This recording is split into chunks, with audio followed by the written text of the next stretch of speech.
kita sama-sama belajar malam hari ini. Izinkan saya share screen.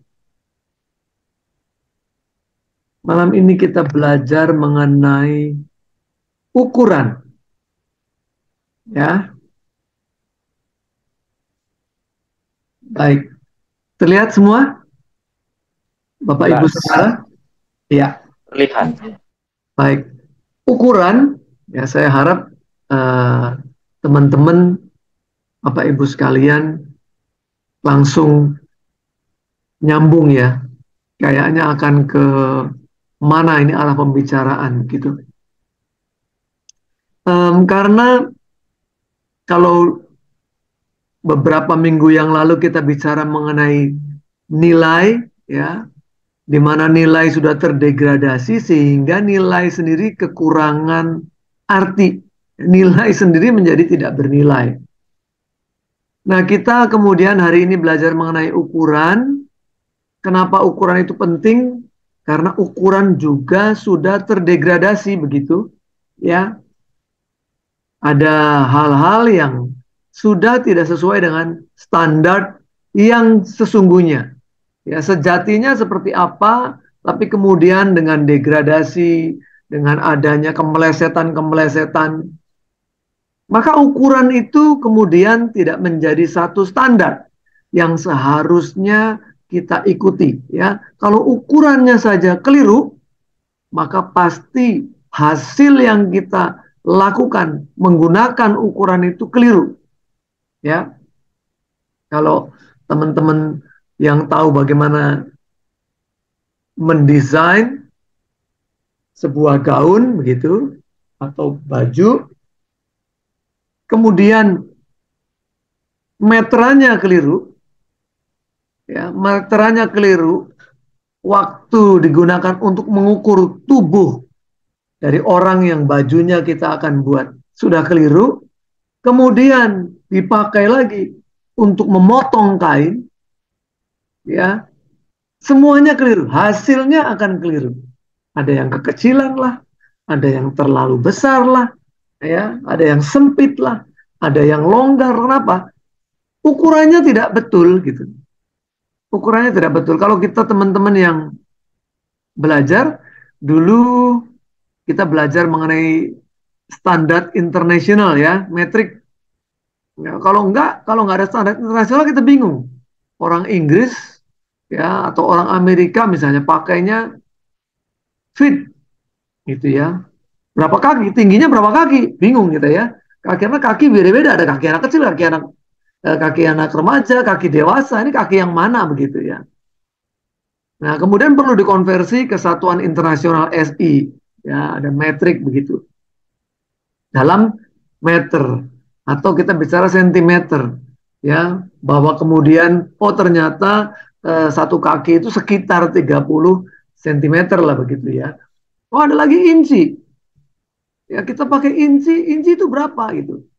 Oh inci ternyata 2,54 cm misalnya begitu ya. Oh miles. Oh miles itu berapa kilometer? Oh ada miles laut, ada miles darat begitu ya. Aduh bingung gitu kalau teman-teman yang ada di laut, bidang-bidang kelautan, ada orang bilang nautical miles. Ya, jadi memang mile laut beda dengan mile darat ya. Kalau kita mengukur kilometer per jam, kalau naik mobil di Amerika atau di Eropa bukan kilometer per hour, tapi miles per hour. Satu miles mungkin kira-kira 1,5 kilometer begitu. Ya, kalau ukurannya tidak betul, kita tidak paham, ada perbedaan standar, bahkan ada kejadian pesawat terbang, pesawat terbang jatuh dan fatal, seluruh penumpangnya meninggal, kemudian diselidiki, coba nanti kalau teman-teman coba cek ada kecelakaan pesawat terbang, itu gara-gara salah ukuran. Kok bisa salah ukuran? Karena pada waktu mengisi bahan bakar, ya, waktu mengisi bahan bakar, ukurannya antara galon dengan liter yang ngisi itu tidak paham.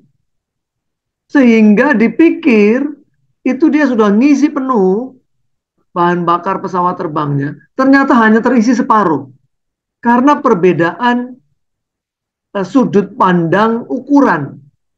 Ya, jadi ternyata hal-hal yang kelihatannya kecil menjadi serius, bahkan fatalistik, ya, mengakibatkan satu pesawat meninggal semua, ya. Itu serius banget, ya. Dan itu menjadi acuan kemudian bahwa keselamatan itu penting sekali sampai ke hal-hal terkait dengan ukuran keselamatan pada waktu orang masih hidup di dunia.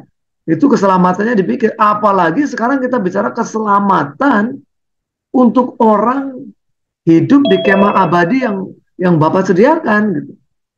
Maka ukuran ini menjadi satu yang krusial, yang penting, yang tidak main-main, ya. Nah, bicara ukuran, bicara standar. Nggak boleh kita punya standar ganda. Nggak boleh, ya, punya standar ganda. Oh, karena ini murid kesayangan, salahnya bisa kita terima. Ya. Oh, karena yang ini murid dari dulu gua nggak suka nih. Yang nggak salah disalah-salahin. Itu standar ganda, ya. Nah, kadang-kadang guru punya standar ganda. Karena dia nggak suka, murid yang telat 1 menit bisa disuruh berdiri di pojok kelas, pegang telinga, angkat kaki satu, ya, selama 1 jam pelajaran. Karena yang satu dia suka, telat 5 menit, nggak ada masalah. Silakan langsung duduk, ikuti pelajaran. Standar ganda. Kita tidak suka diperlakukan dengan standar ganda. Pertanyaannya, jangan-jangan kita melakukan juga standar ganda.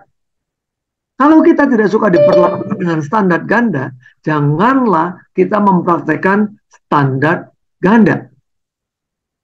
Ya, kalau kita tidak suka ditipu orang, ya jangan nipu gitu. Ya, berapa dari kita misalnya kalau ada uh, orang gitu ya yang salah mengembalikan uang, kembaliannya kelebihan, tahunnya sudah di rumah gitu. Berapa kita yang rela balik mengembalikan kelebihan kembalian? Nggak banyak, nggak banyak. Tapi kalau kita dibalik, kita dalam posisi orang yang kasir yang mengembalikannya kelebihan, kemudian hari itu dia harus lapor, loh kok kurang ya? Aduh, kurang 50.000 nih. Setelah terpaksa dia nombokin dari dompetnya sendiri. Betapa sedih ya. Dia juga nggak tahu, waduh, orang yang mana yang tadi aku bayar kelebihan ya. Hal-hal yang kecil gitu. Tapi kita melakukan standar seperti apa? Ya, kita jualan kalau kita ditawar, waduh, ditawarnya kayak cim-cim ya. Ya tawar, wah kurang 50 perak boleh enggak dong? Waduh, kita aja kesel gitu. Tapi kita kalau suruh nawar, wah nawarnya lebih gila lagi ya. Kadang-kadang begitu enggak kira-kira. Jangan punya standar ganda. Maka ayat ini menjadi penting, ya. Ayat ini menjadi penting. Matius 7 ayat 1 sampai 5. Demikian firman Tuhan. Jangan kamu menghakimi supaya kamu tidak dihakimi. Sekarang lagi ramai orang menghakimi, ya. Nggak tahu masalah, dengarnya 5 menit, menghakiminya 50 menit. Malah mungkin 5 hari kali ya menghakimi terus ya. Dengarnya 5 menit. Karena dengan penghakiman yang kamu pakai untuk menghakimi, kamu akan dihakimi. Dan ukuran, nah ini ya, bahasa Yunani, metron gitu ya, maka dipakai jadi meter ya. Ukuran yang kamu pakai untuk mengukur, metreo, akan diukurkan kepadamu anti metreo. Kalau kamu melakukan sesuatu, jangan sampai ada orang yang kemudian anti, ya. Anti ini sebaliknya, gitu ya, yang akan berdampak sebaliknya. Kamu melakukan satu aksi, akan ada reaksi. Ya, hati-hati gitu. Jangan dipikir hanya berjalan satu arah. Hidup ini seperti echo gitu ya, seperti gema. Maka ada anak kecil ya, anak kecil dia tinggal di lembah. Nah, satu saat dia sudah mulai boleh pergi jauh gitu ya dari rumah. Wah, ketika di lembah, wah, dia baru tahu kalau ternyata di lembah itu kalau dia teriak keras itu bisa bisa balik suaranya gitu. Ya, segera coba, hoi, eh, ada eho, hoi, wah, kaget dia. Siapa kamu? Balik lagi tuh, siapa kamu? Waduh, kamu siapa? Kamu siapa? Wah, tambah takut dia. Kamu jahat. Dia balas lagi. Kamu jahat. Hei, kok kamu begitu sama aku? Kok kamu begitu sama aku? Waduh, ya, dia lari balik, dia takut. Lapor sama mamanya. Mah, itu di lembah mah ada orang jahat. Saya tanya siapa kamu? Dia balik tanya siapa kamu? Aku bilang kamu jahat. Dia bilang kamu jahat juga. Waduh, tolong mah, ayo mah, sama mama aja. Kita hadapi berdua mah itu. Ya, terus mamanya bilang apa? Nah, sekarang kamu balik lagi, nah, ke lembah tadi. Terus kamu teriak, aku baik, ya, kamu baik, aku anak baik, kamu anak baik. Cuma kamu ke sana ke lembah, kamu ngomong kata-kata itu. Ah, yang bener mah, iya, nanti nggak dijahatin. Nggak percaya aja sama mama. Wah, baliklah si anak ini. Terus dia teriaklah di lembah itu. Aku baik, aku baik. Wah, baik juga dia. Kamu baik. Balik lagi dia, dengar, kamu baik. Wah, bener kata mama. Ya, apa yang kamu lakukan? Kamu menuai. Hukum tabur tuai. Hukum tanam dan petik. Itu kita akan alami. Sadar nggak sadar, suka nggak suka, kita alami. Ya, mengapakah engkau melihat selumbar ya di mata saudaramu sehingga saudara kita ini sampai kelilipan ya? Aduh, ada selumbar ini, ada spek gitu ya, kecil kayak orang kalau gergaji kayu ya, terbang-terbang itu serbuknya satu serbuk nempel ya di mata saudara kita. Kasihan itu dia ya. Mau ngeluarin kalau dia kucek-kucek jadi luka. Tapi gimana? Kok kita bisa melihat ada selumbar di mata saudara kita? Sedangkan di mata kita ada balok, ada bim, ya bahasa Inggris, ada bim, ada balok. Gak bisa. Kalau udah ada selumbar aja, nyado itu nggak nyaman sekali tuh ya mata. Apalagi ada balok. Itu sama dengan orang buta. Kalau sudah ada balok di mata itu buta. Kalau orang buta, bagaimana mungkin ya bisa melihat ada hal-hal di tempat yang lain? Bagaimanakah engkau dapat berkata kepada saudaramu, biarlah aku mengeluarkan selumbar itu dari matamu, padahal kamu tuh buta, ada balok di dalam matamu. Hai orang munafik, keluarkanlah dahulu balok dari matamu, maka engkau akan melihat dengan jelas. Untuk mengeluarkan tujuannya ya adalah membantu. Ketika disingkapkan, ketika orang sudah dibuka mata rohani, tujuannya bukan untuk menghakimi, tujuannya untuk membantu mengeluarkan selumbar dari mata saudara kita.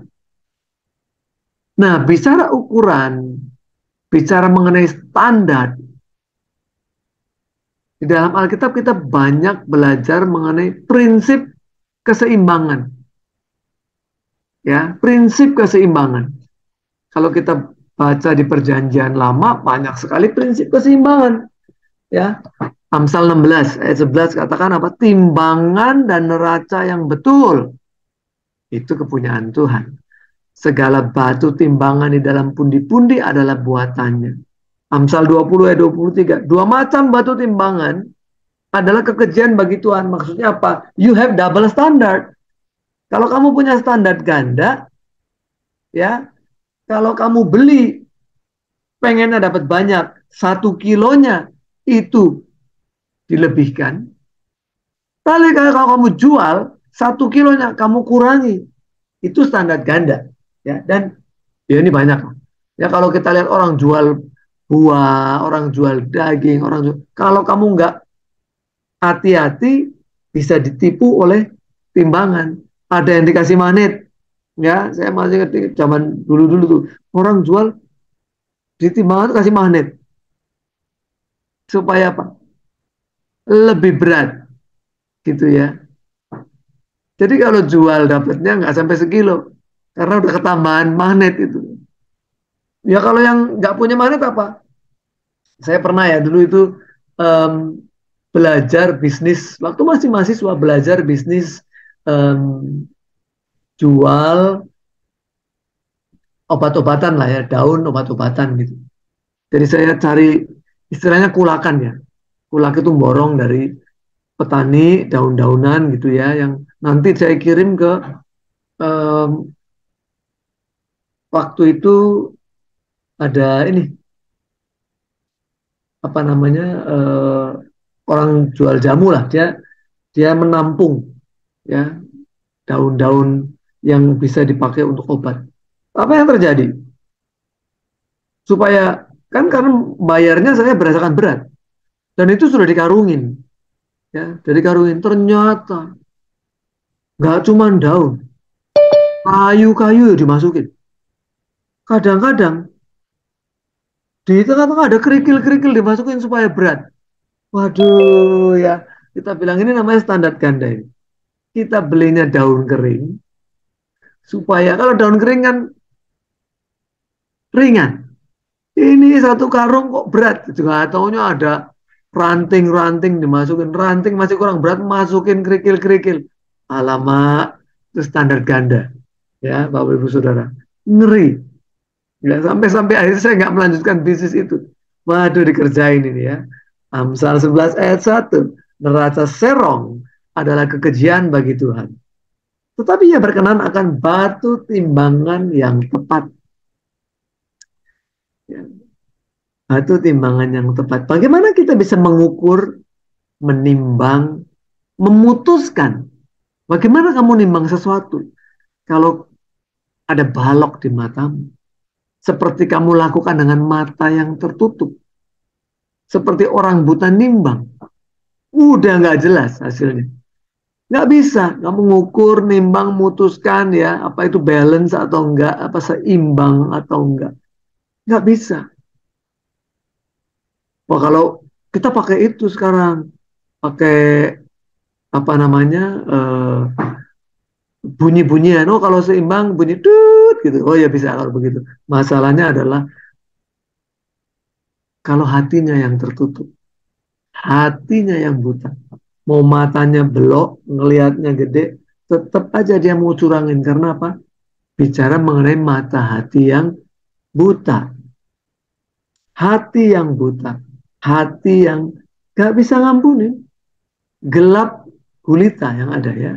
Maka perlu diterangi dengan sinar kebenaran firman Allah lebih dulu untuk bisa mengasihi, untuk bisa mengampuni.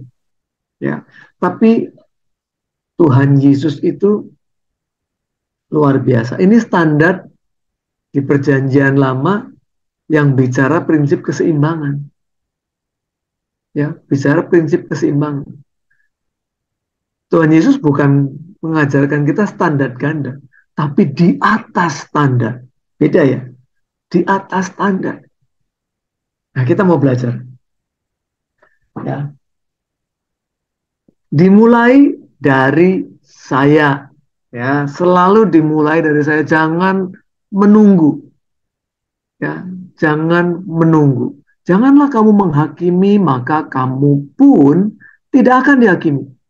Dan janganlah kamu menghukum, maka kamu pun tidak akan dihukum. Ampunilah, dan kamu akan diampuni. Harus bergeraknya dari saya dulu nih. Mengampuni dulu, kita akan diampuni. Beri dulu, kamu akan diberi. Bicara mengenai takaran, ya, takaran ini di atas standar. Kalau kita sudah mau ikut Yesus, kalau kita hanya sekedar ikut standar yang di tataran, yang di norma-norma umum itu sudah biasa, nggak ada bedanya dengan orang yang tidak percaya kepada Tuhan Yesus. Orang yang baik banyak, tapi Tuhan Yesus itu putting us on a higher plane. Menempatkan kita itu dengan satu tatanan yang di atas standar. Jauh melebihi standar yang dunia terima. Ya. Selalu dimulai dari kita dulu. Kamu mau diberi, bukan take and give. Ya, bukan take and give. Bahkan kalau Tuhan Yesus ajarkan bukan give and take, malah give and give. Ya, karena kita mengharapkan, kalau orang dunia mengharapkan satu saat aku ngasih dia balas budi nih. Itu masih duniawi banget. Tapi kalau Tuhan kasih, kita nggak mengharapkan balasan dari orang itu. Ya, terserah. Tuhan yang lihat. Ya, Tuhan tahu apakah kita memberikan dengan ketulusan atau dengan motivasi supaya mendapat balasan. Nah, kalau standarnya Tuhan itu kamu ngasih satu karung, ya, itu kelihatannya penuh, dipadatkan, tekan-tekan, goncang-goncang, isi lagi, tekan-tekan, goncang-goncang, sampai tumpah-tumpah. Itu yang di atas standar namanya. Ingat, ukuran yang kamu pakai untuk mengukur diukurkan kepadamu. Kalau kamu memberi, ya, kelihatannya sama, maka persembahan janda miskin yang cuma satu duit dibandingkan dengan yang orang Farisi, ya, melihat, wah, orang kaya ngasih dari kelebihannya, ternyata yang janda tua ini memberi yang cuma nilainya jauh lebih kecil, itu memberi seluruh hidupnya. Habis dia kasih, dia nggak tahu mau makan apa hari itu. Ya, jadi melihatnya itu sudah beyond standar, sudah di atas standar. Nah, Yesus mengatakan pula satu perumpamaan kepada mereka, dapat ke orang buta menuntun orang buta. Nggak bisa. Kalau orang masih punya balok di mata, dia nggak bisa menuntun. Orang yang gelap, orang yang buta apalagi buta hatinya, gelap hatinya, dia nggak bisa menuntun orang lain. Keduanya akan jatuh ke dalam lubang. Seorang murid tidak lebih daripada gurunya, tapi barang siapa telah tamat pelajarannya akan sama dengan gurunya. Ya, ayat ini paralel ya. Mengapakah engkau melihat selumbar di mata saudaramu, sedangkan balok di matamu sendiri tidak engkau ketahui? Kenapa Tuhan Yesus pakai di Lukas ini orang buta, gitu ya? Di Matius enggak, ya, tapi di sini orang buta, orang yang matanya ketutup balok, ya orang buta.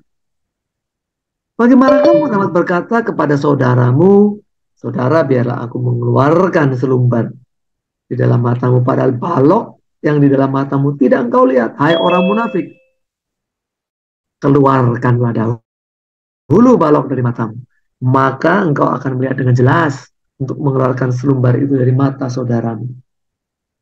Nah, tatanan baru nih ya. Ya, Matius 5 ya, mulai dari 38 sampai 48. Di dalam perjanjian lama itu bicara prinsip keseimbangan kan. Kamu telah mendengar firman-Nya apa? Mata ganti mata, gigi ganti gigi.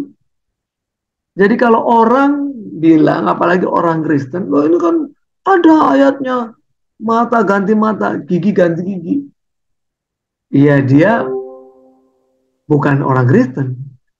Karena dia bukan pengikut Kristus. Dia pengikut Taurat. Ya, Tuhan Yesus menetapkan tatanan yang baru, yang di atas standar. Tetapi aku berkata kepadamu, janganlah kamu melawan orang yang berbuat jahat kepadamu. Ngelawan aja enggak. Melainkan siapapun yang menampar pipi kananmu, berilah juga kepadanya pipi kirimu. Dan kepada orang yang hendak mengadukan engkau karena mengingini bajumu, serahkan juga jubah. Waduh, saya sendiri kalau menghadapi seperti itu nggak mudah loh. Ya. Berat ini, di atas standar ini, di atas rata-rata. Dan siapapun yang memaksa engkau berjalan sejauh 1 mil, berjalanlah bersama dia sejauh 2 mil. Nah ini banyak yang nggak paham ini apa maksudnya gitu ya. Saya pernah ikut Bible Conference ya, Bible Conference um, dan Bill Crowder ya. Bill Crowder itu bagus dia karena orang yang suka lihat sejarah. Maka dia ceritakan namanya The Law of the Spear ya, hukum tombak namanya ya, hukum tombak. Jadi di dalam sejarah hukum yang diterapkan kepada orang-orang Yahudi zaman itu oleh kerajaan Romawi, kalau tentara itu kan bawa tombak gitu, bawa barang bawaan banyak,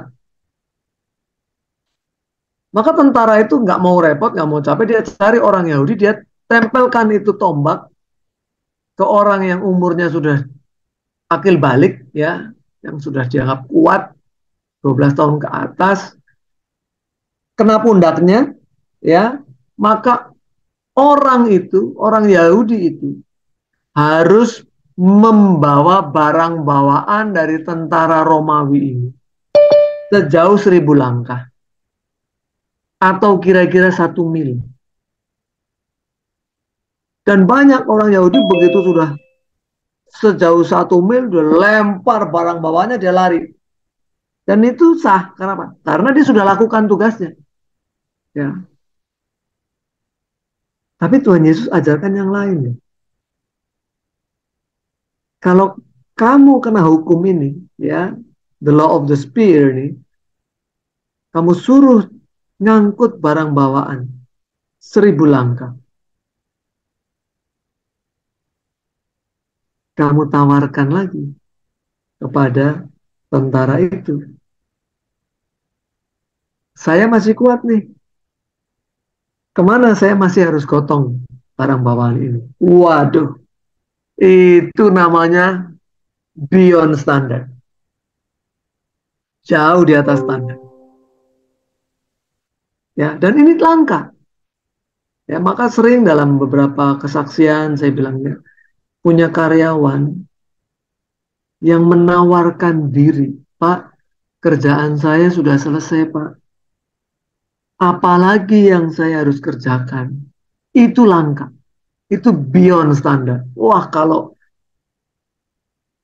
orang-orang Kristen ya yang ngaku dirinya pengikut Kristus melakukan itu menjadi karyawan-karyawan bintang semua itu.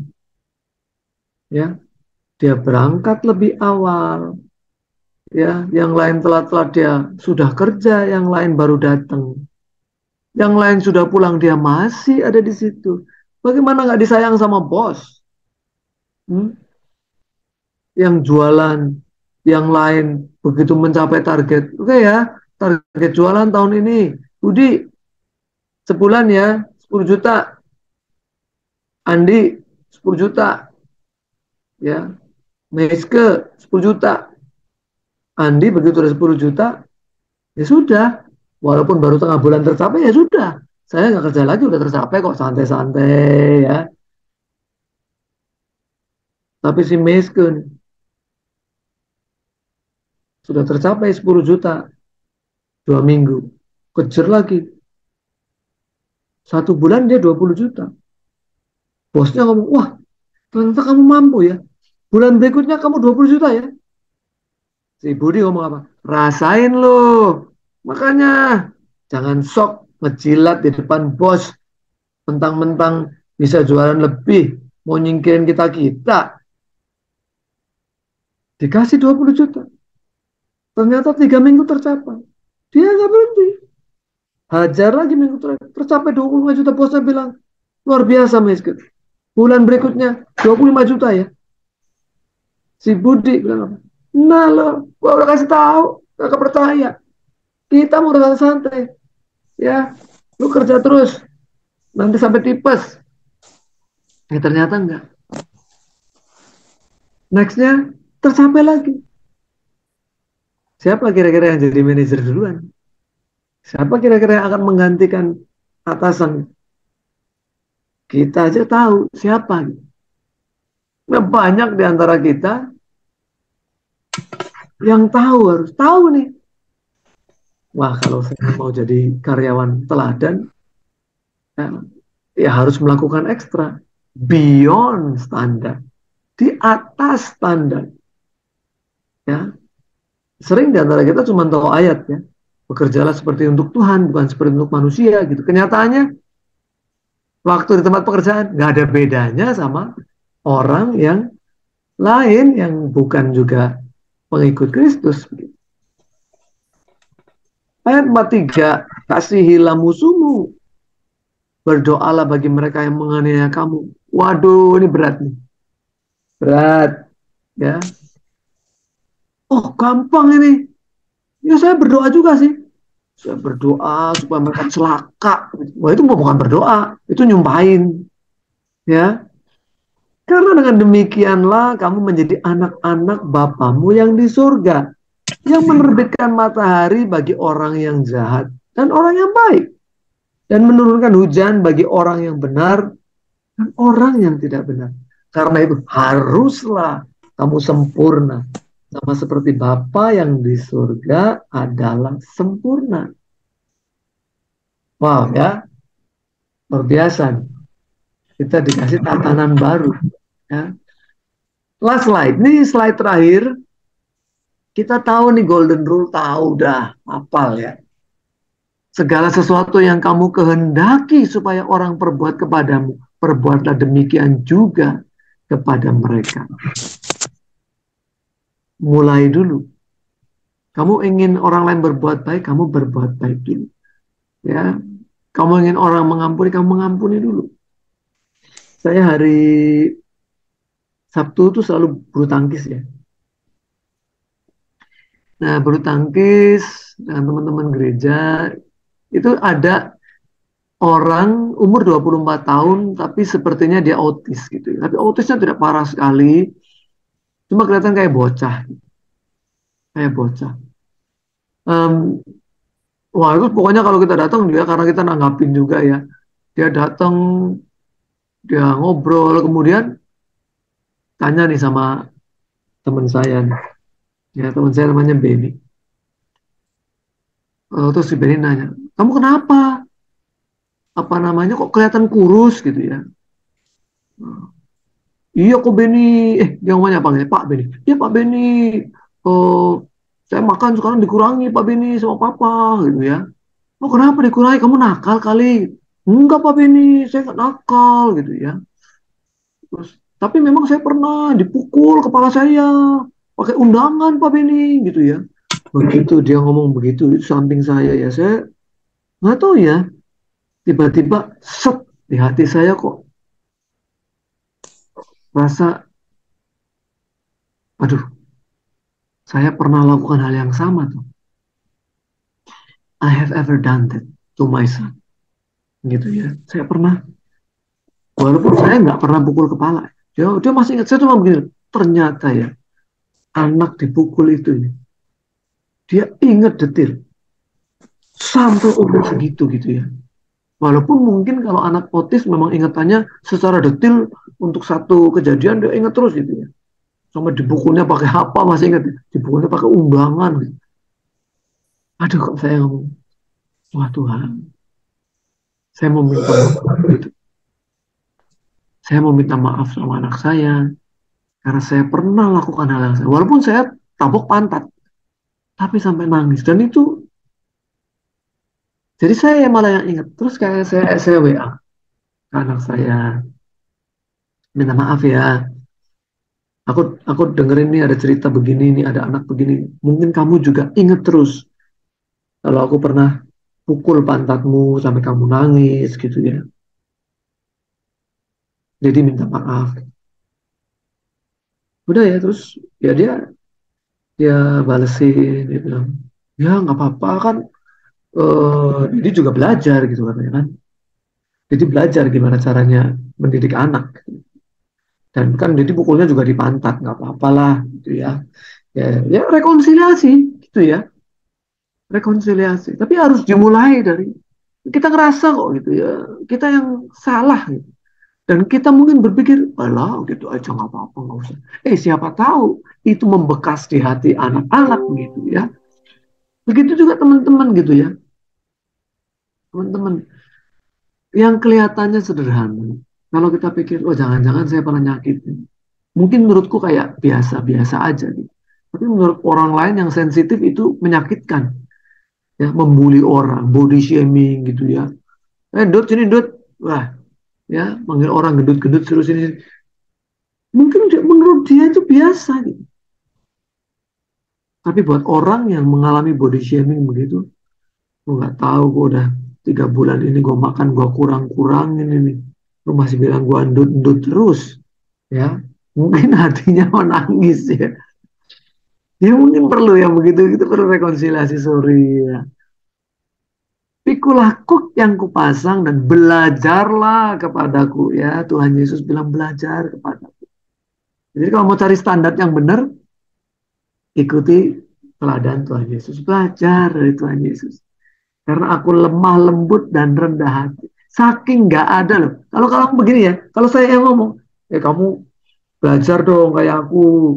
Kan nggak sombong nih, aku rendah hati. Itu justru orang kan sombong banget ya, ngomong begitu. Tapi kalau Tuhan Yesus tidak ada teladan lain yang lebih rendah hati dari dia. Dia mau contoh tuh Om Yusuf, ayah saya, dia rendah hati. Rendah hatinya itu nggak ada apa-apa dibanding Tuhan Yesus. Dia terpaksa mengatakan itu karena nggak ada teladan lain memang. Jadi bukan Tuhan Yesus sombong, karena aku lemah lembut dan rendah hati. Nggak ada yang lain, satu-satunya. Dan jiwamu akan mendapat ketenangan. Ya, sampai ke level jiwa. Nah, kita tutup dengan ayat-ayat dari 1 Petrus 2. Sebab adalah kasih karunia. Jika seorang karena sadar akan kehendak Allah menanggung penderitaan yang tidak harus dia tanggung. Mengikut Tuhan Yesus itu ada risikonya. Jadi jangan cuma ngomong saya siap pikul salib. Siap pikul salib itu risikonya mati. Sebab dapatkah disebut pujian? Nggak ada bangga-bangganya. Jika kamu menderita pukulan karena kamu berbuat dosa. Karena kamu salah, kamu dihukum. Iya kan? Kadang-kadang nggak salah, bodoh juga. Gitu. Karena bodoh jadi dihukum. Tetapi jika kamu berbuat baik, udah berbuat baik, kamu masih menderita juga. Nggak perlu nyesel. Nggak perlu nyesel dalam hal berbuat baik. Ngapain gue berbuat baik ya? Kok aku menderita juga? Nggak perlu menyesal. Karena upahnya itu bukan dari orang dunia ini. Itu kasih karunia yang Allah berikan. Luar biasa ya. Ya. Sebab untuk itulah kamu dipanggil. Menderita. Kenapa menderita? Karena kita harus meneladani Kristus. Hidup di dunia ini, kalau kita menikmati, artinya kita sudah mengkhianati Tuhan Yesus. Karena kita harus menyangkali kedagingan. Hampir seluruh yang dunia tawarkan itu hanya memenuhi kedagingan kita. Gitu. Karena Kristus pun telah menderita untuk kamu dan telah meninggalkan teladan, telah meninggalkan ukuran bagimu supaya kamu mengikuti jejaknya, supaya kita mengikuti standarnya, supaya kita mengikuti ukurannya. Amin. Saya kembalikan ke Pastor Levi.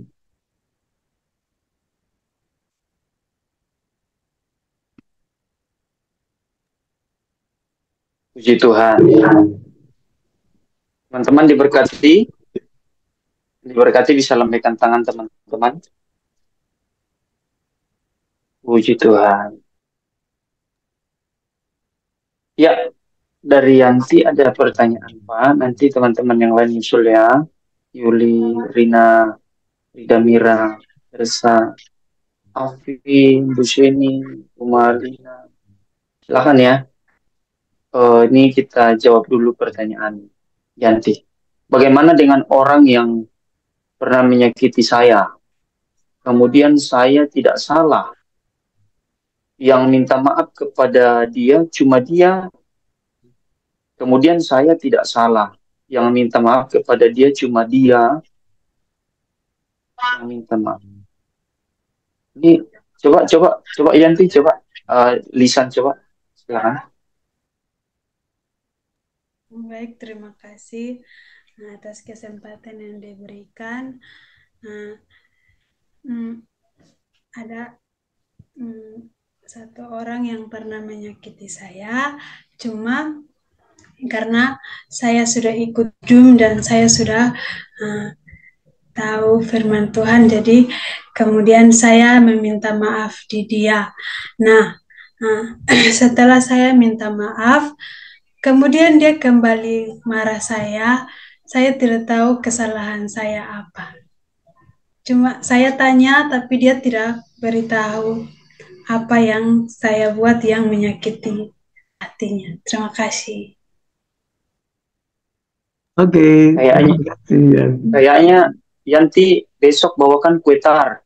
Nanti kita baru dia, oh waktu itu kamu gini. Kalau di luar negeri, Pastor, itu kan kalau katanya kalau salah itu biasanya dibawain bunga atau kue katanya ya.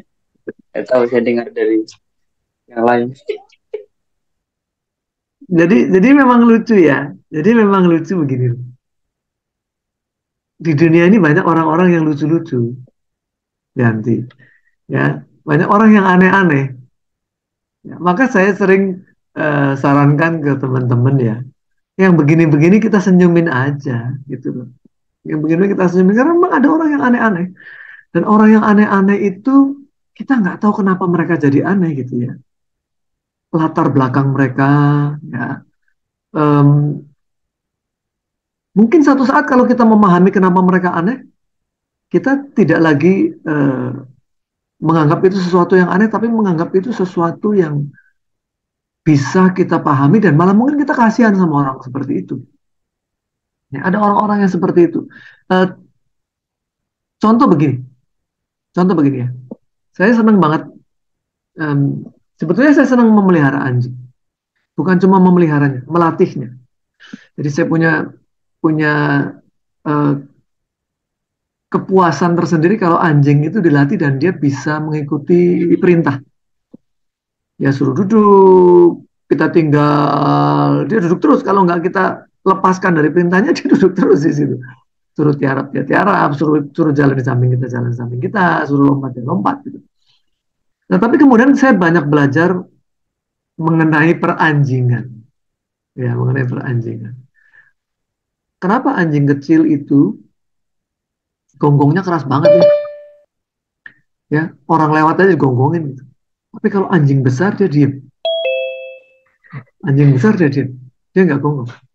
Tapi kalau kita mendekati teritorinya, nggak usah digonggong, langsung digigit. Tapi kalau anjing kecil, gonggong terus. Wow, wow, wow, wow. Nggak gigit-gigit, cuma gonggong-gonggong aja. Kalau kita deketin, dia lari juga. Aku.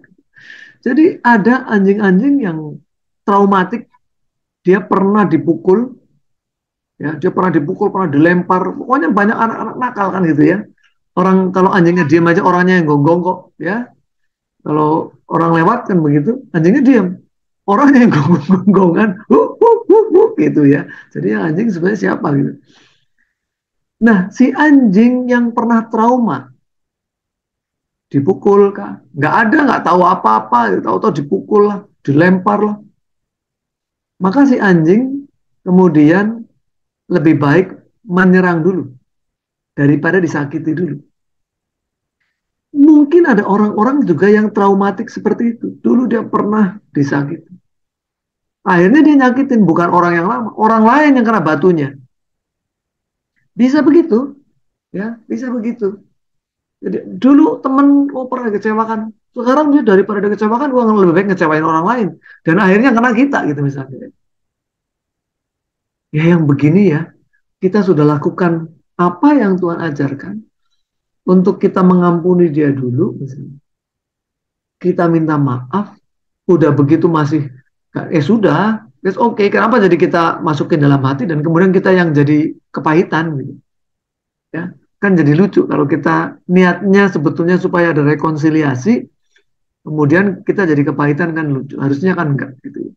Oh sudah, yang penting saya sudah minta maaf, you nggak mengampuni, nggak maafkan, ya sudah, selesai. Sampai kalau uh, Rasul Petrus bilang apa, kebaskan debu, ya gitu ya sudah. Kita kan sudah lakukan tugas kita, ya sudah lepas sudah. Tapi kalau kita sendiri nggak mengampuni, kita nggak meminta maaf, ya, ya problemnya di kita karena kita yang sudah mengerti kebenaran lebih dulu. Kita sudah mengerti kebenaran, kita praktekkan. Orang lain nggak mengerti kebenaran dan nggak mau praktekkan, ya jangan nyalain dia, dia nggak ngerti kebenaran. So, oke lah, kita senyumin aja. Ya nggak perlu jadi beban, gitu kan? Nggak perlu jadi beban. Oke, okay, that's fine. Bisa cerita-cerita guyon-guyon kan gitu ya. Memang dalam hidup ini banyak yang konyol-konyol, yang lucu-lucu gitu. Ya, that's okay. Gitu. Tidak usah serius-serius amat ya. Kita malah ketawa-ketawa senyum-senyum aja. Jadi ringan. Kita melangkah ringan, nggak dipegangin sama kakinya orang yang nggak tahu kebenaran. Kita lakukan apa yang menjadi tugas kita aja ya. Oke, moga-moga menjawab ya Yanti. Jangan jadi sakit hati, udah ya. Terima kasih Bapak. Ya. Ini apa lagi nih? Yang dimaksud dari standar di atas saya itu seperti apa? Begini, sederhananya ya. Kalau standar tadi perjanjian lama, orang menyakiti saya balas. Ya, karena sama dong. Kan gue disakitin, gue nyakitin boleh dong. Oh dia mukul mata saya, ya saya pukul mata dia dong. Waduh gigi saya pukul nih tanggal satu, saya pukul dia giginya tanggal satu. Ya, itu standar dunia begitu. Itu standar dunia. Tapi di atas standar, mengampuni itu sudah di atas standar. Ya, mengampuni itu di atas standar. Kalau kita misalnya, kita contoh ya, siapa yang pernah pinjam motor misalnya di sini?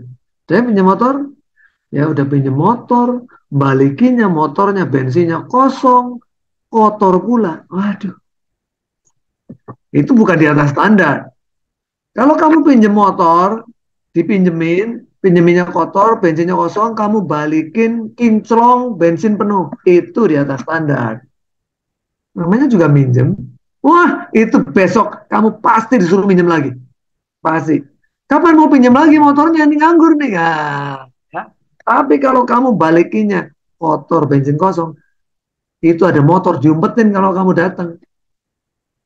Mau pinjam motor? Nggak ada. Padahal motor diumpetin. Ya, itu sederhana. Hal-hal yang sederhana. Saya pernah ditegur juga, ya, ditegur dengan hal-hal itu namanya menjadi rema ya. Pengalaman hidup kita itu menjadi rema. Di Medan itu yang namanya BK Ambon itu banyak banget. BK Ambon itu banyak banget. Tapi saya dapat pelajaran apa? Ada orang ngomongin, Jangan beli kamu di situ. Kalau buat oleh-oleh kenapa? Mahal. Jangan beli di situ kenapa? Mahal. Loh, tapi ada teman saya yang ngomong begini. Kalau you mau kasih oleh-oleh, kasih yang terbaik. Kasih yang paling mahal. Oh, beda kan? Itu di atas standar. Nah, kalau mau kasih oleh-oleh, ya buat orang-orang yang kamu cintai, jangan yang biasa-biasa. Yang terbaik. Gitu. Yang terbaik. Itu juga di atas standar. Hal-hal yang sederhana begini, kelihatannya kecil, tapi itu prinsip. Gitu. Itu prinsip. Kalau kita bisa lakukan yang terbaik, kenapa setengah-setengah? Gitu. Ya, kalau kamu bisa lakukan lebih, kenapa kurang-kurang? Ini penting. Beyond standar, di atas standar. Jadi gampangnya apa ya? Oh, standar itu ya kalau standar di dunia itu normal-normal ya. Kita ngikutin seperti itu. Ya firman Tuhan katakan, ya itu orang yang nggak kenal Tuhan aja bisa. Wah, saya takut Tuhan loh. Setan juga takut Tuhan. Biasa itu mah. Gitu. Setan pun takut. Gitu. Tapi takut seperti apa gitu yang kita tunjukkan kepada Tuhan. Ya kan? Mata Tuhan melihat apa yang kita perbuat. Misalnya begitu ya. Kutaruh Tuhan di mataku. Aduh, kita kejar terus tuh untuk bisa menyenangkan hati Bapa. Selalu mau dilihat orang, nggak dilihat orang, nggak ada urusan. Semua saya perkarakan itu dengan Tuhan. Saya bukan urusan dengan orang ini, saya urusan dengan Tuhan. Nah, kalau itu dilakukan, oh luar biasa, kamu sudah di atas standar rata-rata orang. Ya, bagus tuh gitu. Kira-kira gitu ya menjawab ya, Rida. Terima kasih, Bapak. Ya, Rida. Ini ada lagi, orang yang hidupnya suka marah-marah, apakah hatinya bisa mengampuni? Nah, ini bicara psikologis ya, ada kaitan sama eh, beberapa hal ya. Ada yang ngomong genetik ya, ada yang ngomong genetik, ada yang ngomong karena pengalaman hidup, ya, ada yang karena memang kurang diajar. Karena kurang diajar dari kurang ajar, ya. Jadi yang marah-marah itu bisa bawaan, ya bawaan orok karena orang tuanya itu sukanya marah-marah. Dia neladanin orang tuanya. Marah-marah, marah-marahnya kalau udah ngomong marah-marah ini udah gak normal gitu ya, karena nggak pada tempatnya dia marah-marah. Dan kalau marah itu nggak jarang orang itu kemudian melakukan kekerasan.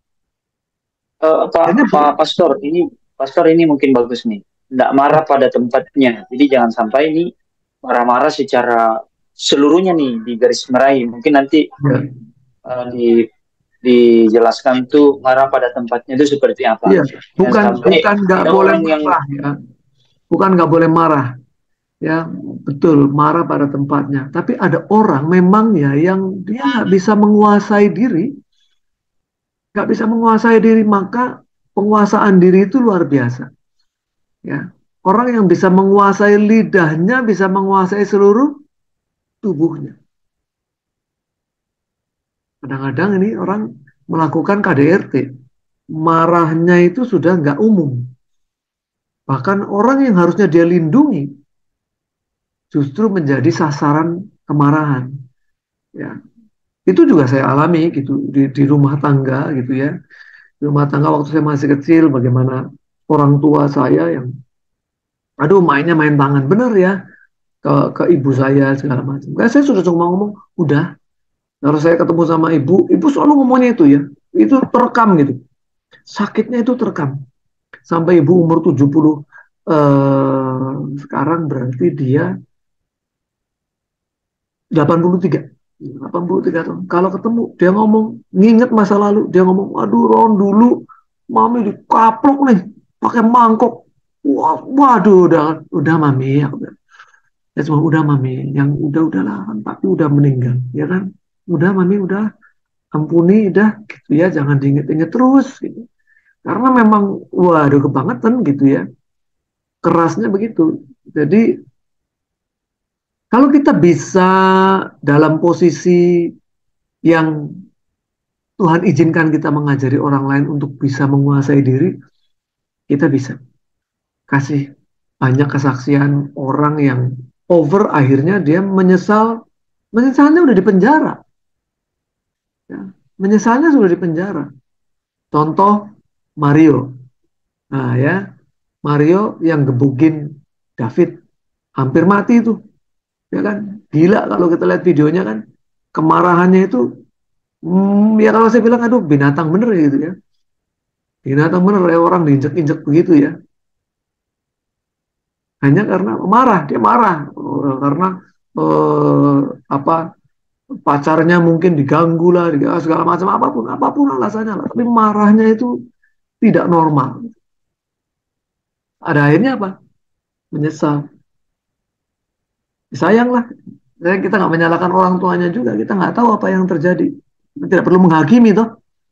Cuma ada loh penyesalan-penyesalan yang datangnya memang belakangan, namanya penyesalan ya. Penyesalan datang belakangan, tidak di depan gitu. Tapi alangkah baiknya kalau kita bisa punya kesempatan untuk mengingatkan orang, nggak menasihati, kita cerita. Banyak cerita-cerita di mana orang itu kalau tidak marah pada tempatnya, itu jauh lebih banyak sisi negatif. Ah, boleh dibilang nggak ada positif sama sekali. Yang ada sisi negatif itu ya. Apalagi suami istri. Kalau begitu marah terus keluar kata-kata apa? Oh, lebih baik cerai. Itu, waduh, dia nggak mikir gitu ya. Konsekuensinya itu sama mati. Konsekuensinya sama mati itu. Oh, gampang banget ngomong cerai gitu ya. Itu waktu dia lupa gitu, waktu pacaran dulu, waktu ngejar-ngejar gitu ya, waktu janji nikah, waduh, kok begitu ada masalah sedikit kok itu keluar begitu ya. Wah, itu bahaya. Nah, kemarin anak saya yang nomor satu itu mulai cerita gitu. Jadi gimana eh, melihat hubungan saya sama pacarnya dia gitu ya. Setuju nggak gitu ya. Karena dia alirannya ini lah gitu ya. Saya alirannya ini gitu. Saya cuma bicara yang tiap hari ketemu itu kan kamu, bukan bukan saya. Jadi saya nggak bisa memutuskan, saya hanya bisa memberikan beberapa patokan-patokan gitu ya. Karena apa? Ini keputusan sekali seumur hidup. Menikah itu keputusan sekali seumur hidup. Kamu bisa menjadikan rumah tanggamu itu surga di bumi atau menjadikan neraka di bumi. Sebelum kiamat sudah neraka duluan di dalam rumah tanggamu. Maka pikirkanlah baik-baik. Jangan cuma apa, oh kita cocok banget loh ini, apa, kita sama-sama suka makan rujak, ya, oh kita nonton film sama loh, sukanya nonton film itu, kita sama-sama suka K-pop, ya, eh itu hal-hal yang nggak prinsip, kamu sama-sama suka, tapi yang prinsip itu kamu suka nggak gitu, yang prinsip-prinsip, kamu beda apa doktrin misalnya, beda doktrin, nggak usah ngomongin beda doktrin aja menjadi pertanyaan, terus mau ke gereja beda-beda gitu. Nanti kalau punya anak, anaknya mau ke gereja yang mana gitu. Hal-hal yang sederhana gitu. Hal yang sederhana. Oh, dia sama kok, dia juga ini kepercayaan Tuhan Yesus gitu ya. Oh, saya bilang ya, ya sekarang pertanyaannya, yang mau jadi imam dalam keluarga itu siapa? Kalau yang jadi imam dalam keluarga istrimu ya kebalik gitu. Maka istri harus ikut suami gitu. Dan suami harus harus punya prinsip yang teguh, punya iman yang paling kuat karena jadi teladan gitu. Kalau enggak nanti kebalik-balik di dalam susunan apa namanya, kita menata hidup ini gitu. Maka don't sweat over small things gitu ya. Kita tuh bicara mengenai standar, jadi nggak perlu juga hal-hal yang kecil itu dijadiin besar gitu ya. Don't sweat over small things itu kira-kira, aduh udah hal kecil jangan sampai kita berkeringat bener ngurusin begitu ya. Nah, saya kalau ada orang di perkumpulan di apartemen itu ribut, saya cuma ngomongin, kalau ada masalah besar dikecilkan, kalau ada masalah kecil dihilangkan, jangan dibalik. Nggak ada masalah dibikin-bikin, masalah kecil yang digedein, itu jadi ribut antar tetangga. Gitu. Ya, jadi memang kita tidak pernah, atau bahkan mungkin juga Tuhan nggak ajarin kita untuk merubah orang gitu. Rubah diri sendiri aja susah, apalagi merubah orang gitu. Jadi kalau bagaimana ya kita bisa mengubah orang yang suka marah-marah dari nggak marah-marah begitu misalnya. Saya sih berpikir kita ngubah diri kita sendiri dulu deh sebelum ngubah orang lain. Ya, jangan-jangan, jangan-jangan nih bikin dia suka marah-marah ini kita ini jangan-jangan. Ya, tapi kalau memang dia orang yang sangat kita kasih ya, kakak kita kah, adik kita kah, ya eh, beberapa hal kalau di dalam diskusi kemudian em, konseling gitu kan, aduh papa saya begini nih, boleh nggak saya nasihatin papa saya? Nggak ada yang namanya anak nasihatin papa, itu susah. Karena apa? Setuanya kita ini udah beruban misalnya begitu ya. Papa kita masih hidup, papa kita masih menganggap kita itu anak, anak-anak maksudnya gitu. Ya, selalu begitu. Jadi emang yang bagus ya kita bawa ke ibadah, biar gembala sidang yang menasihati lewat firman-Nya itu lebih bisa mengena daripada anak-anak nasihatin orang tua. Ya, lebih baik begitu aja. Udah, Pak, Ma, gereja yuk. Gitu. Gereja yuk. Ya udah biarkan Tuhan bekerja. Tuhan bekerja itu dia tahu kok mana yang perlu dijamah Tuhan. Nggak dijamah, dijiwit. Cewer lah. Digampar Tuhan kalau perlu gitu. Kalau sudah bandel ya.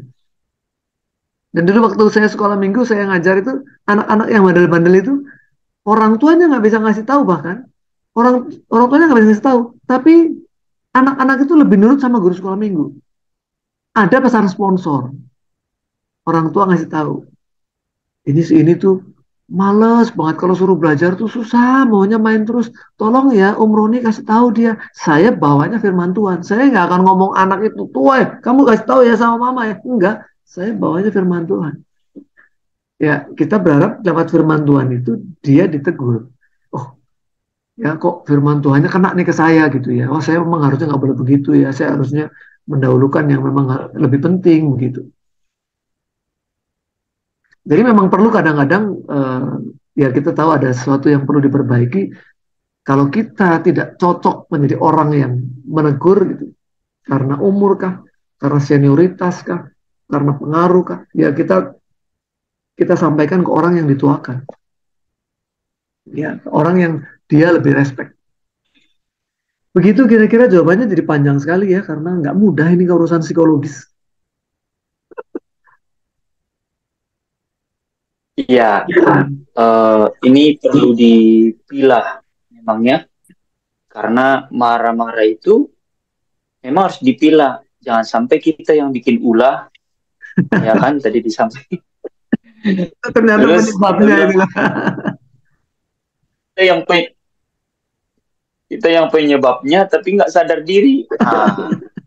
Nah, terus yang kedua, kalaupun yang dari luar marah tapi kita udah benar, ya doakan. Itu adalah tindakan yang paling benar. Ya, ya, ya. Mungkin Tuhan izinkan itu di atas kita, atau contoh nih orang tua atau saudara, kakak ya atau siapa, atau pemimpin rohani, harus ingat ayatnya 1 Petrus 2 ayat 18. Judulnya itu penderitaan Kristus sebagai teladan. Ayat 18-nya itu dia bilang, hai kamu hamba-hamba, tunduklah dengan penuh ketakutan kepada Tuhanmu, bukan saja kepada yang baik dan peramah, tetapi juga kepada yang bengis. Wih, ngeri kali ya. Ya, ya, Kepada bengis. Artinya bahwa itu memang Tuhan izinkan untuk memproses karakter kita supaya jadi punya penguasaan diri, punya apa ya, punya ketahanan di situ, ya, supaya kita keluar dari proses itu, kita keluar dari eh, es- area itu, maka kita bisa melayani dengan baik di luar sana, gitu ya.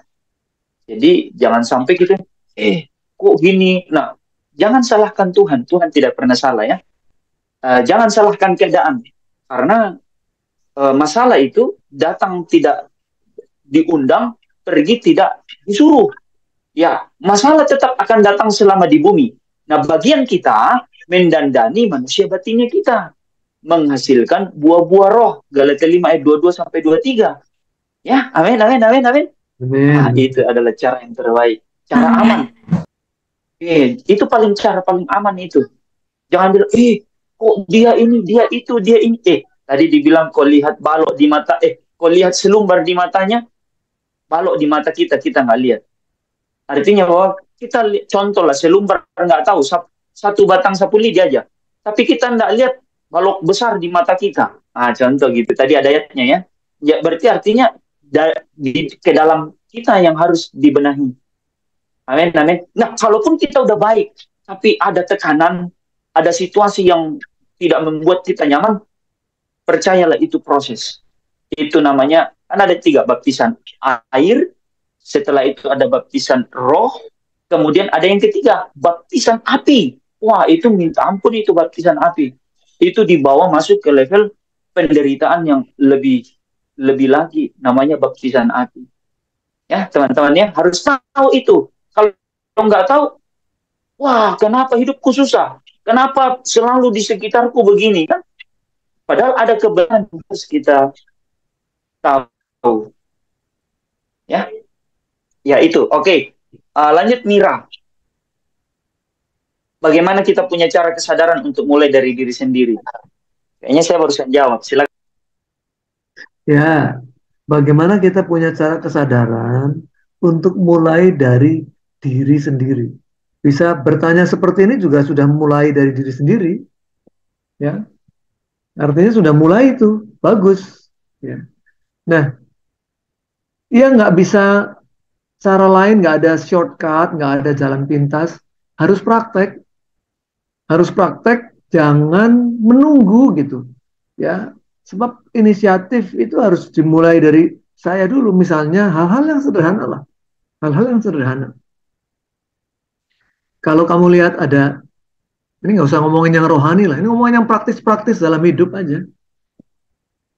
Kamu lihat sampah gitu ya, bukan kamu yang buang, terus kamu berpikir ngapain diambil, kan udah ada nanti tukang bersih-bersih yang ambil, ya kan? Itu nggak melatih kita loh untuk berinisiatif. Jadi begitu lihat sampah, langsung gerak cepat, ambil, taruh tempat sampah, jebret. Itu melatih. Dan itu lama-lama otomatis gitu. Lama-lama otomatis bahwa itu inisiatif. Melihat sesuatu yang nggak benar, diberesin, dan nggak ada pikiran bahwa, lihat ya, gue berjasa ya, gue cerita, tadi aku ngambil sampah nih, gue taruh. Nggak, itu sudah otomatis aja. Ya, nolong orang itu menjadi otomatis. Nolong orang itu jadi otomatis. Ya, saya sekeluarga lagi pas jalan bareng gitu, ada ya ibu-ibu mungkin umur antara 40-50 ya. Dia, saya lupa dia jalan atau lari pokoknya ya. Terus jatuh. Refleks ya.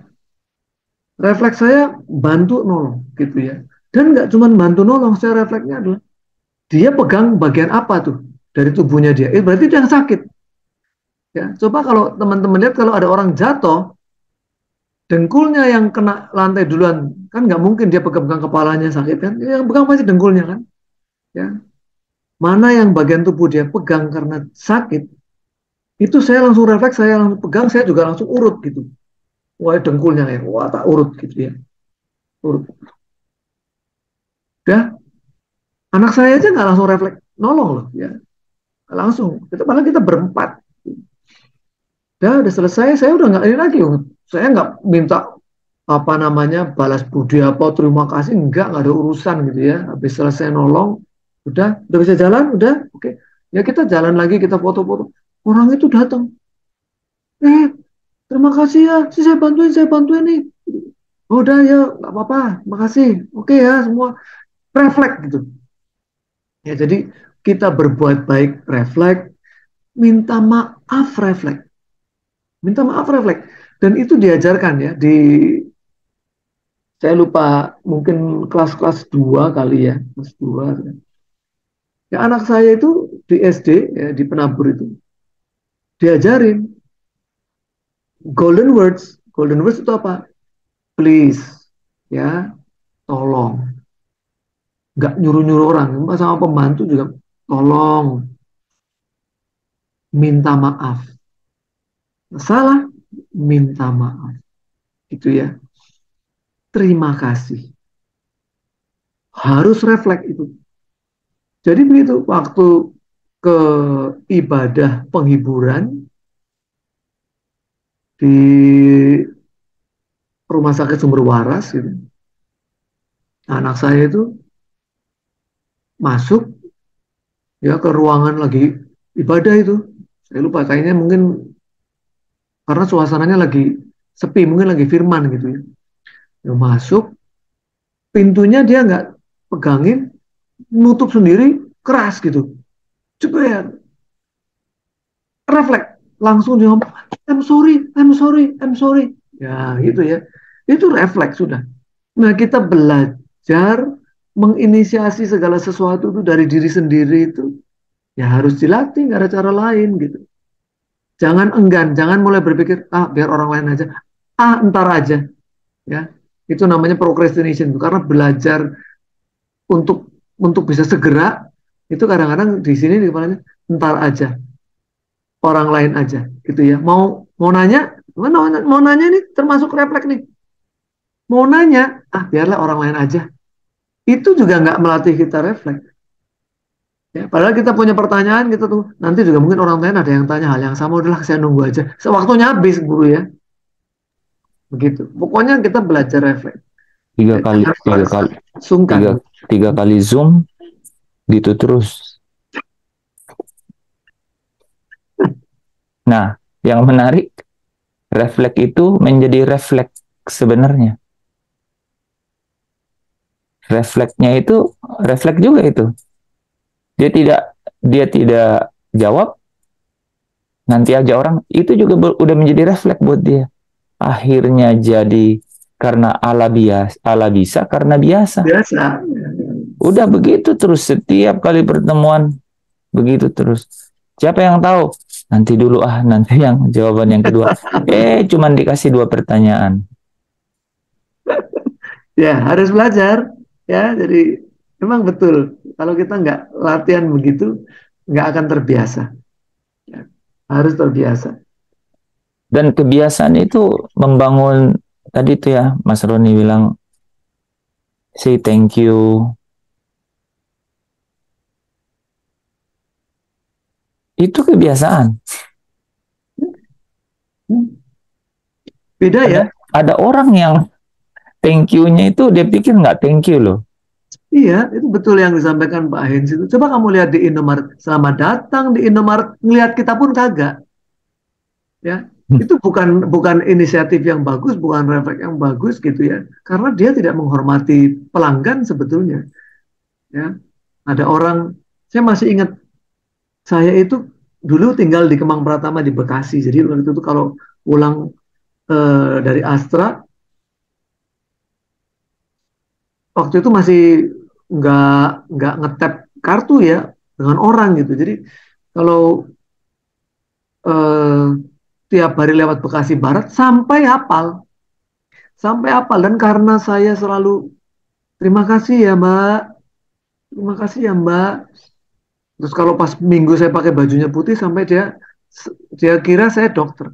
Oh Pak Dokter ya, Pak Dokter gitu ya. Sampai saya dalam hati sampai sih ngomongin, mungkin ya ini orang-orang yang nungguin apa cuman tiket-tiket begitu hanya bayar gitu, kembalian segala macam. Jarang orang terima kasih kali ya. Jadi kita terima kasih aja, dia sangat senang gitu ya. Nah itu yang kita perlu biasakan. Regardless mau menanggapi kita dengan baik atau enggak ada urusan. Ini Itu terima kasih aja dengan tulus. ada istilah take it for granted kan? Ya begitu. Take it for granted. Jadi kita anggap kita deserve it. Kita memang layak untuk itu. Jadi tingkah laku kita itu ya udah emang itu seolah-olah hak saya gitu. Ya. Jadi susah sekali. Ya gitu kan ya. Oh saya bayar ya. Saya layak. Oh apalagi itu masih lumayan tuh Mas Roni kalau saya bayar. Ada yang enggak loh. Jadi dan itu dibangun di dalam kebiasaan. Itu kebiasaan gitu. Tadi saya terusik karena di kelas 2 SD tadi ya. Di SD itu diajarin say thank you. Apapun thank you. Gitu. Nah, itu memang dibangun dari orang yang tidak pernah diajar itu. Dari SD saya nggak diajar itu. Di SMP juga saya nggak diajar itu. Sampai SMA nggak diajar itu bahwa kalau ini tuh kita harus say thank you. Nggak di sekolah gitu. Di rumah diajar. Tapi anak-anak sekarang itu ya contohnya ya yang di penabur dia diajar untuk bilang apa gitu. Bilang apa sama Miss? Kan diajarin. Iya. Gitu. Jadi bahkan bisa lebih bisa lebih advance. Orang baru bilang nanti aku akan kasih ini loh. Oh thank you banget gitu kan, thank you gitu. Nah ada orang nih udah dikasih kan, udah semuanya. Oke ya, alright, you good? I'm good. Not say thank you at all. I'm good. Gitu. Itu karakter itu kebiasaan itu. Ya. Itu kebiasaan. Itu tidak punya rasa syukur ya. Enggak, yang kita bahas di sini tuh lagi ya, nggak boleh menghakimi ya. Dari Pak Roni udah pasang standar di depan, ya do not judge kan, nggak boleh. Karena kenapa kita nggak boleh menghakimi? Coba ada yang jawab nggak? Ya karena nggak ada yang pernah angkat kita jadi hakim itu dulu. Jadi dari awal tadi saya udah perhatiin, wah ini bagus banget nih.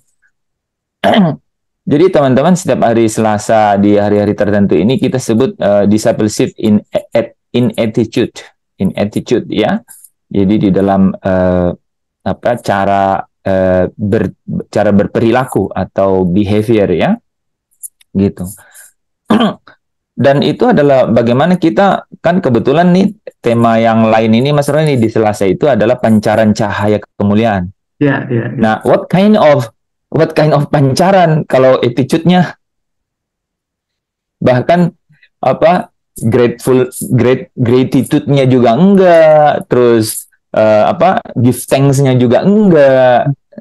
What kind of pancaran terus dibilang kita seminar terus gitu mengenai pancaran cahaya kemuliaan. Tapi kita nggak tahu berterima kasih. Kita nggak tahu mengucap syukur tadi ya. Gitu. Nah, itu memang harus dibangun gitu. So, when you wake up tomorrow morning, teman-teman, ya just start with the simple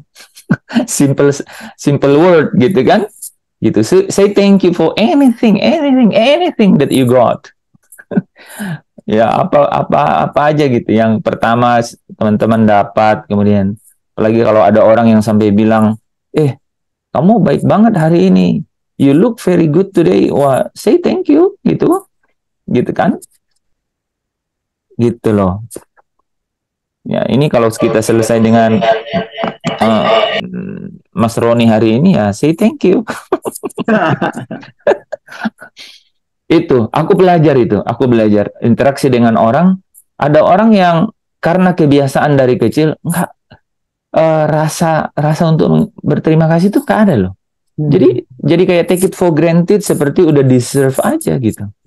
Nah, mungkin memang orang yang demikian dibawa di dalam kehidupan orang-orang yang sudah sering juga untuk memberi ke orang.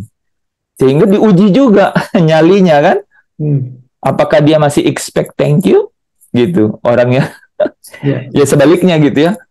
Dikasih lawan yang ini. Nah, tapi tadi yang dijelaskan Mas Roni bahwa above the standard, di atas standar. Yesus datang bukan membatalkan hukum atau perintah-perintah Allah itu, tapi dia malah menggenapi, dan menggenapinya di dalam satu perjanjian yang baru. Perjanjian yang baru itu bilang begini kan?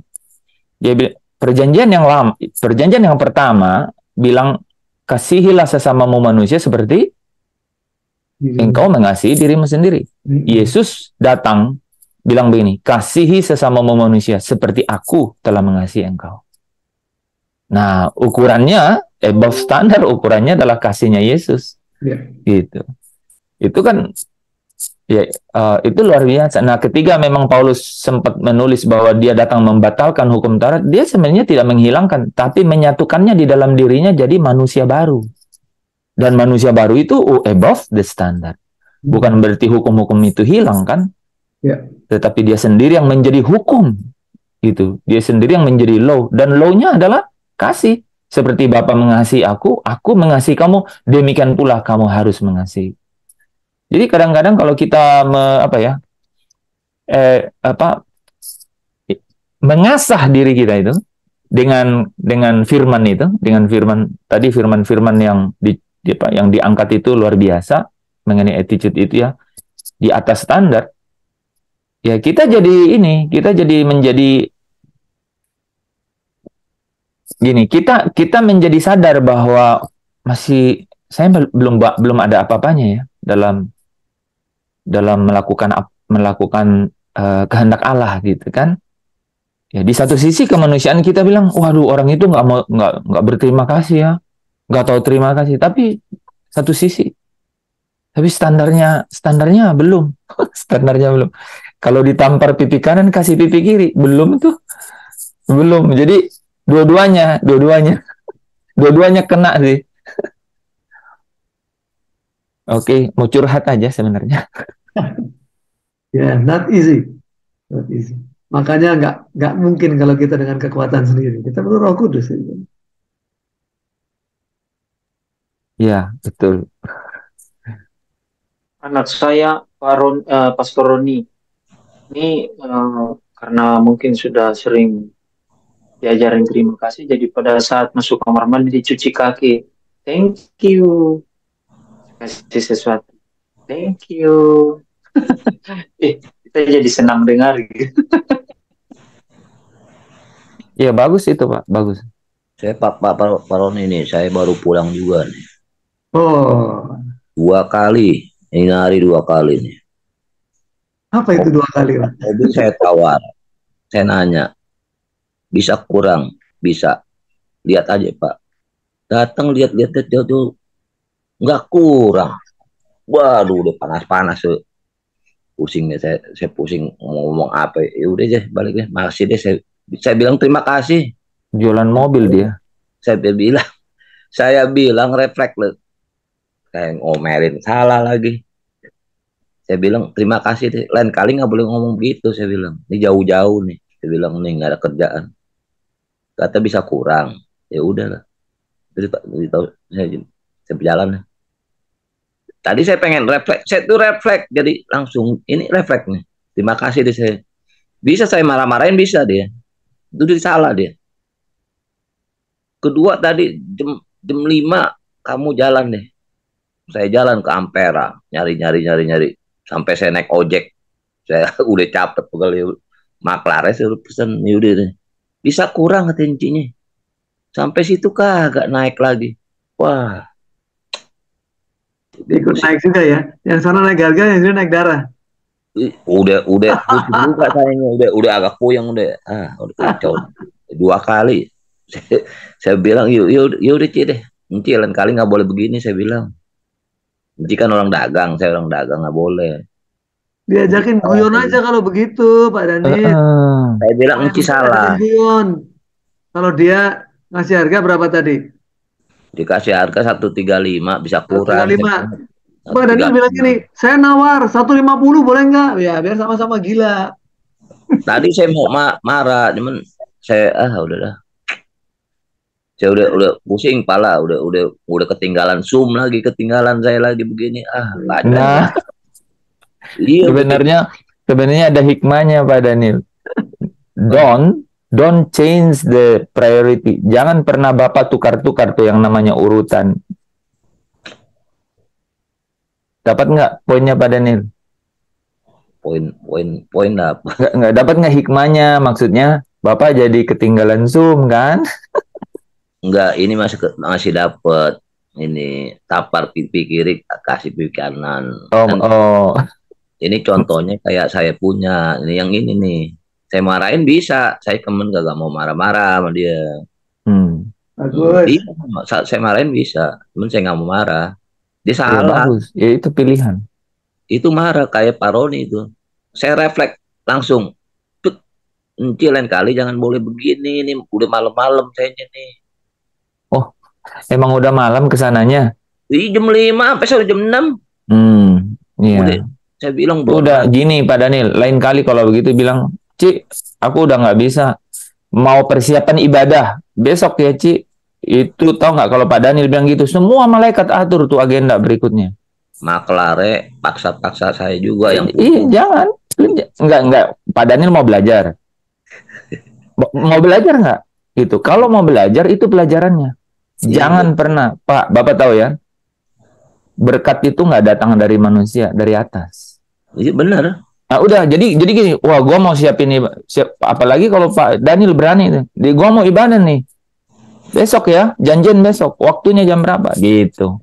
Wah itu salah adik saya juga salah. Adik saya bilang dia dari Cengkareng, buat datengin jam nggak sampai jam 4:30 nyampe rumah. Ternyata kagak telepon, saya teleponin jam 5 lewat. Min nggak bisa Min. Wah lu lagi kacau lagi aja lu. Orang yang punya nungguin lagi. Makan bagaimana sih saya diomelin. Ini harganya bisa kurang. Saya jalan aja deh, mau nggak mau deh. Udah sampai sana ya begitulah. Udah 2 kali ini hari, 2 kali. Udah saya diam aja. Saya tadi lagi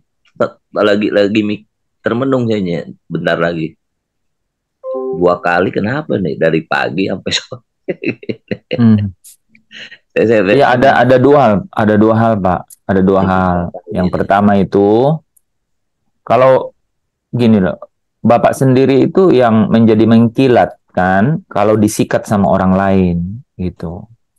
Jadi ya Bapak harus melihat itu dari responnya. Jadi Bapak harus punya respon yang tadi Pak Roni jelaskan di atas standar gitu. Yaitu standarnya yang di dalam hukum kasihnya Yesus gitu. Nah yang kedua, kalau Bapak sampai berbuat begitu, itu Bapak bisa menjadi pancaran cahaya kemuliaan yang kita bahas itu ke orang itu. Orang itu nggak marah ya. Kalau Roh Kudus itu kerja pada dia, itu Bapak udah menjadi alat itu. Ya, menjadi alat itu. Kan terkondisi kan? Ya tinggal Tuhan yang mengkondisikan apakah Tuhan akan membawa dia untuk melihat cahaya itu. Itu beda cerita itu, ya kan? Tapi kalau cahayanya tidak muncul di Bapak, waduh, ya nggak bisa gitu. Nah itu dalam kan Pak Daniel bakal sering sekali demikian kan, transaksi gitu. Coba ini sebenarnya share a file in the meeting. Yang lucu saya yang dinomelin. Janji lu janji. Maksudnya gini, jadi Pak gini loh, mengumpulkan barah di atas kepala orang itu. Kalau dalam 7 Habits itu bicara mengenai emotional balance sheet. Jadi kita itu mengumpulkan kas saldo kita tuh di orang gitu. Sampai orang bilang, ini orang baik banget ya, gimana ya? Ya udahlah. Lu kasih 135, gua bayar 140 deh. Gitu kira-kira nih. Tapi belum tentu terjadi sebegitu ya. Nah, itu tuh Pak Daniel. Itu kita bisa menjadi pancaran cahaya kemuliaan itu. Itu yang dibilang bahwa Injil itu adalah cahaya kemuliaan Kristus. Injil itu cahaya kemuliaan Kristus. Kristus tidak ada di sini. Tapi ketika Injil kabar baik itu kita menjadi surat terbuka, Injil yang terbuka, itu bisa menjadi cahaya kemuliaan. Gitu. Dua sisi, Pak. Bapak akan tiap hari, pekerjaan Bapak tuh nggak gampang, karena selalu negosiasi sama orang.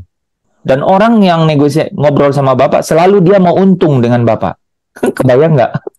Jadi Bapak tidak mudah posisinya. Tidak mudah. Nah, dalam keadaan seperti itu, malah selalu pasti ada pemenang. Nah, usahakan pemenangnya dua. Dia menang, Bapak juga menang. Gitu. Iya. Daniel itu kerjaannya itu bisa menambah banyak sekali teman. Jadi kalau mau jadi teman bisnis, nggak jadi bisnisnya, jadi teman, Pak. Walaupun nggak jadi bisnis, tetap jadi teman aja. Banyak temennya. Teman banyak teman. Iya. Nyari teman susah, nyari musuh gampang. Itu makanya 1.000 teman kurang, 1 musuh kebanyakan udah. Saya sampai di ngomelin tepat tadi Pak Roni dari jam 4:30. Lu datang mana datang nih? Dia ikut diem aja dah. Saya bilang tunggu adik saya bilang